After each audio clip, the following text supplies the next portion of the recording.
अस्सलाम वालेकुम दोस्तों, तुसी वेंदे पाजे पंजाबी कल्चर और कंट्रोल की दुनिया। ठीक है जी।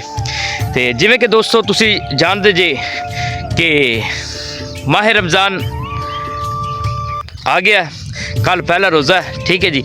तो दोस्तों दुआ करने दुआ गुआ कि सारे दोस्त जिन्ने भी ने मुस्लिम वो अपना कल तो रोज़ियां का भी आगाज़ करन, नमाज़ां का भी, क्योंकि रोज़े भी साढ़े ते फ़र्ज़ ने तो नमाज़ां भी साढ़े ते फ़र्ज़ ने।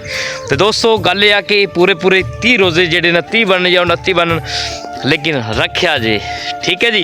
तो शामिल कर रहे हैं अज की जदरी दोस्तों, अज 18 फगन की 2081 विक्रमी। ठीक है जी। 30 शबान की 1446 हिजरी। ठीक है जी।